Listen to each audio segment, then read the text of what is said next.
World Series Fall Classic tonight, the Dodgers and the Boston Red Sox, hoping for a classic one. To break it down, we always welcome in our good friend from USA Today, Steve Gardner, joining us on the Boardwalk Honda Hotline. Steve, how you been, pal? Good, Rich.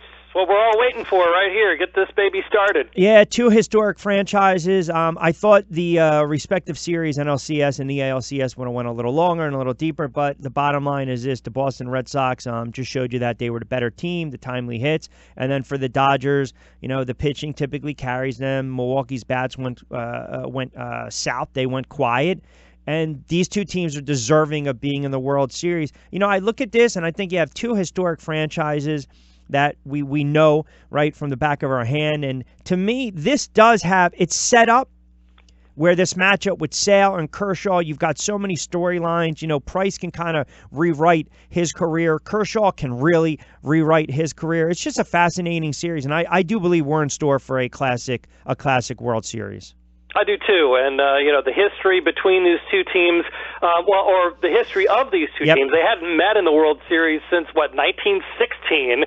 So that's kind of interesting to throw into the mix, and with all the personalities, all the stars, and Manny Machado coming back there and to the AL East Park.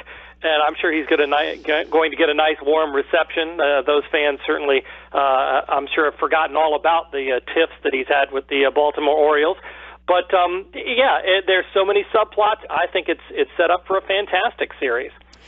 Is this a series where Manny Machado can kind of show the world just the type of player he is? Forget about the antics, right? Because I don't like the antics, and I'll ask you if those antics are hurting him come the offseason. But is this the potential setup now, national audience, if you didn't follow him a lot in his years with Baltimore, if you really didn't follow the NL a lot this year, can this be his real, I don't want to say coming out party, but let the rest of the world know exactly why he's going to command the type of money that he's going to command?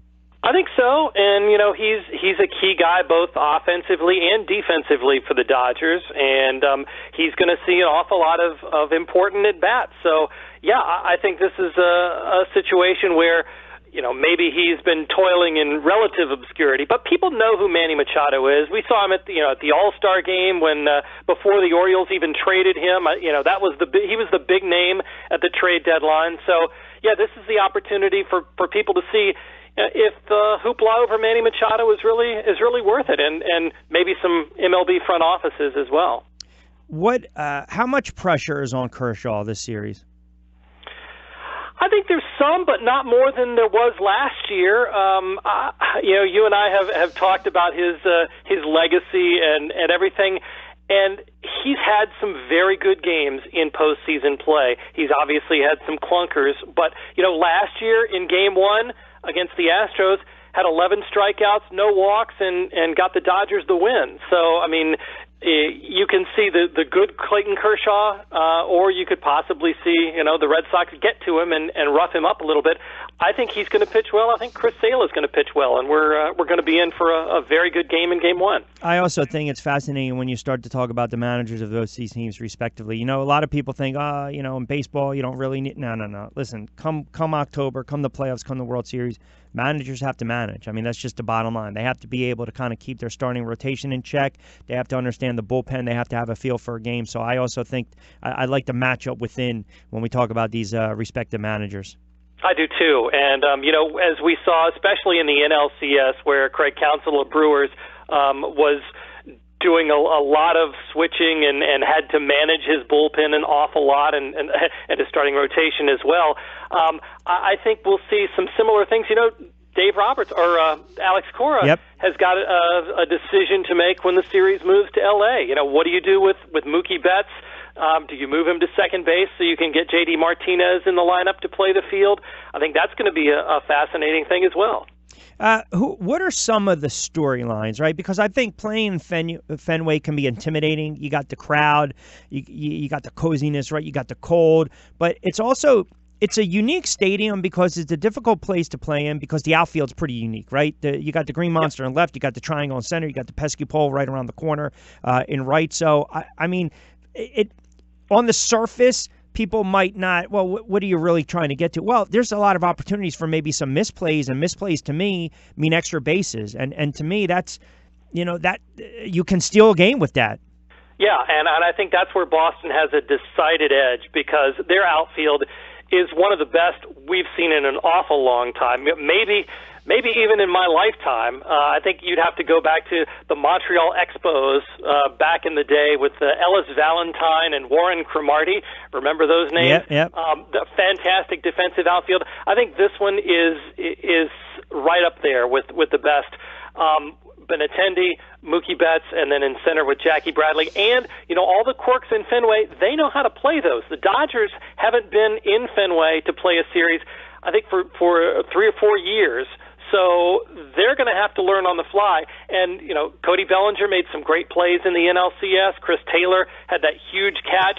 So they're not bad fielders themselves, but now you throw them in Fenway in an unfamiliar setting. I think the misplays we could see will probably come from the Dodger outfielders, not the Red Sox ones. By the way, nice pull with Valentin. He had a great, didn't he? Cannon. Oh, but didn't he also shatter his cheekbone? Gosh, now you're probing my memory banks. I remember when he played with the Astros. I'm sorry, when he played with the Expos. I'm sorry, he got suspended. But then I think it was 80 or 81, or maybe he went to the Mets in 81, but I think he shattered his cheekbone. But he had you're right, absolute cannon, right? I think he won one Gold Glove, and he was an All-Star 1 year. But, he was out of, I'm trying to think. Now you got me stumped. I think we're going to go. I know. Here we go. Well, this is what we do. I'm going to have to pull it up. I think it was from Arkansas. But your point on that is well taken. I also think you've got, what's interesting is you've got two lefties. You got Sale and Price on the mound in game 1 and 2, respectively, right? So to me, Roberts is probably going to use Taylor in left, Bellinger in second, and Puig in right. And you would probably think Freese at first base, yes?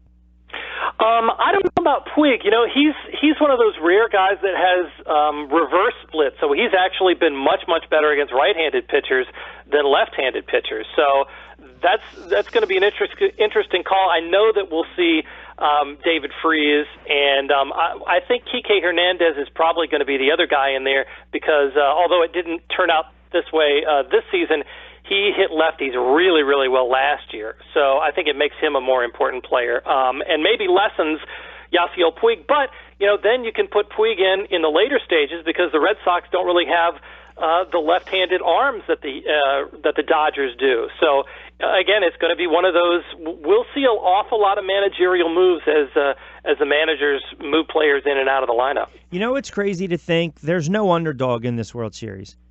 I mean, the Dodgers have gone 3 decades without a title. They spent $1.4 billion in salaries, right? They've won 6 NL West crowns. The Boston Red Sox are trying to win their 4th championship in the last 15 years. They've outspent every other team this season. Their payroll is right around $230 million. To me, there's no underdogs. I think at the end of the day, you got the 2 best teams. And I remember when the Dodgers were struggling, you said to relax a little bit, they're eventually going to figure it out. And they had that late push, obviously the acquisition of Machado, and the Boston Red Sox were one of the best teams in the AL from start to finish.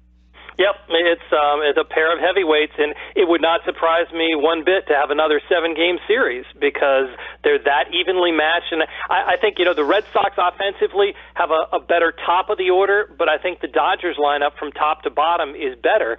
So, you get into the bullpens. Both of them have been very good in the postseason. It really is hard to say exactly where one team has the edge over the other one, which makes for a really good series. Do you think this is a 7-game series?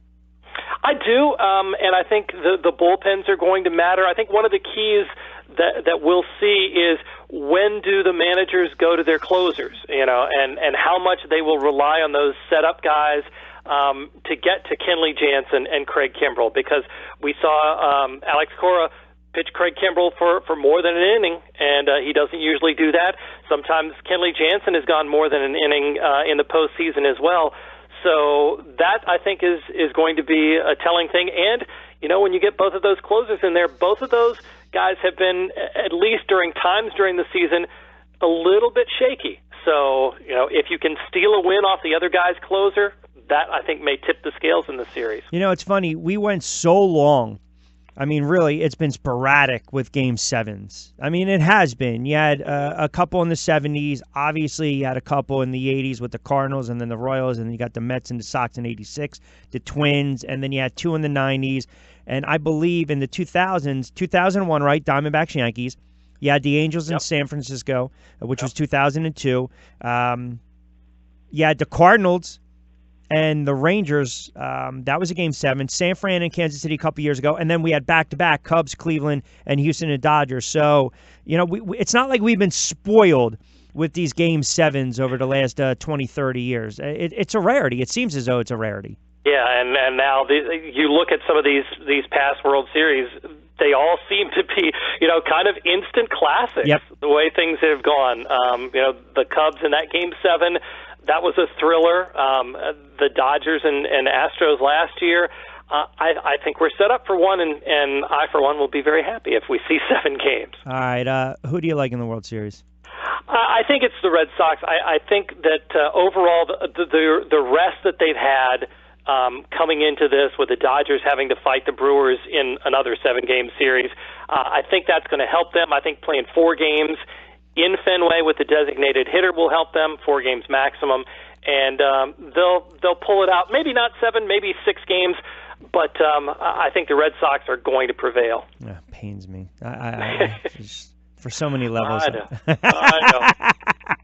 But I'll tell you what, Rich, I've been wrong pretty much throughout this entire playoff. Every time I think I see something, then, you know, we were talking about, the Brewers, man, yes, they looked really good true. last time. Yeah. And then and the Astros too, for that matter. So who knows? That's why we watch the games. All right, enjoy it. We will talk later on in the week. We'll get a couple games in the books, but enjoy tonight, Game 1. You got the Dodgers and the Boston Red Sox. Always appreciate a couple moments, pal. Thanks so much, Rich. All right, Talk you to you got later. it. Steve Gardner, USA Today. Great job as always on the Boardwalk Honda Hotline.